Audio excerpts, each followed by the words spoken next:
NTV time, जनता की बात जनता के साथ। कांग्रेस और भारत गठबंधन द्वारा नारी शक्ति वंदन अधिनियम संशोधन विधेयक को रोका। गांधीनगर की कोबा स्थित भाजपा के राज्य कार्यालय श्री कमला में केंद्रीय मंत्री और महाराष्ट्र की सांसद श्रीमती रक्षा खड़सेजी, गुजरात के मुख्यमंत्री भूपेंद्र भाई पटेल और भाजपा के राज्य अध्यक्ष जगदीश भाई विश्वकर्मा ने एक प्रेस कॉन्फ्रेंस को संबोधित करते हुए महिला विरोधी कांग्रेस और भारत गठबंधन द्वारा नारी शक्ति वंदन अधिनियम संशोधन विधेयक को पारित होने से रोकने के मुद्दे को उठाया। ये विधेयक प्रधानमंत्री नरेंद्र भाई मोदी के नेतृत्व में संसद में पेश किया गया था और इसमें महिलाओं को सम्मान और अधिकार दिए गए। प्रेस कॉन्फ्रेंस को संबोधित करते हुए रक्षा खड़सेजी ने कहा कि प्रधानमंत्री नरेंद्र मोदी के नेतृत्व में महिलाओं को सम्मान और अधिकार दिलाने के लिए ऐतिहासिक महिला सशक्तिकरण पहल शुरू की गई है। अहमदाबाद से अपेक्षित पटेल की रिपोर्ट।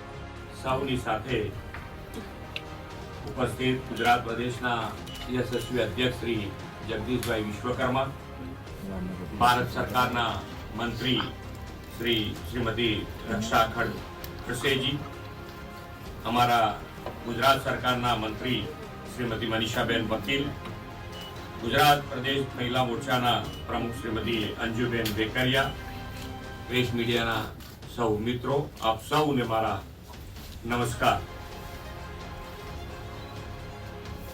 સનાતન હિન્દુ સંસ્કૃતિમાં પૂજનીય સ્થાન ધરાવતી માતૃશક્તિ એવી માતા બહેનોનું સન્માન ગૌરવ કરવાની એક મોટી સુવર્ણ તક આપણને મળી હતી।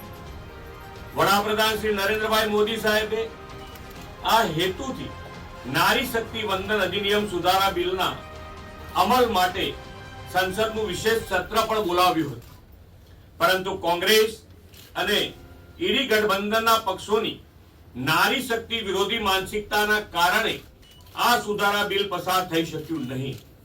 કોંગ્રેસ અને તેના સાથી પક્ષોએ નારી શક્તિ વંદન અધિનિયમના અમલમાં રોડા નાખવાનું મોટું પાપ કર્યું છે।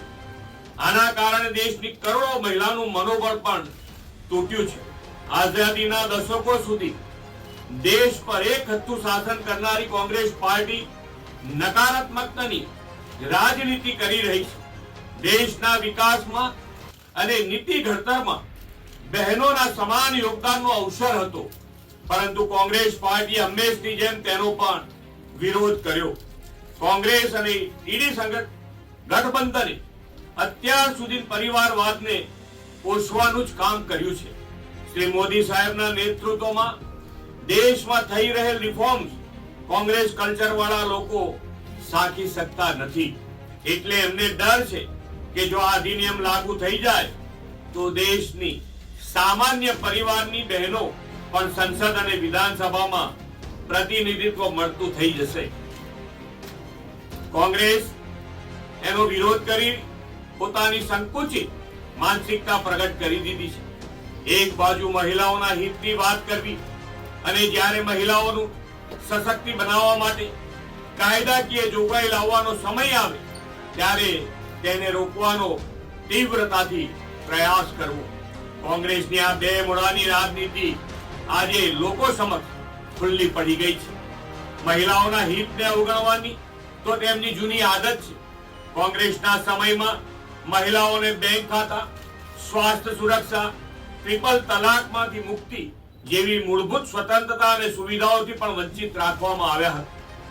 તેમણે તો વન नेशन आज जब हम स्थानिक स्वराज्य की बात करते हैं, कई ऐसे राज्य है कि जहाँ पे 50% रिजर्वेशन स्थानिक स्वराज्य संस्थाओं में मिला है। उसमें से गुजरात भी है, महाराष्ट्र से मैं आती हूँ तो महाराष्ट्र में भी है। और अच्छी तरह से हमारे महिलाएं ग्राम पंचायत, नगर निगम, नगर पंचायत में आज काम कर रही है। कई गुड गवर्नेंस के एग्जाम्पल भी हम इसमें से दे सकते हैं।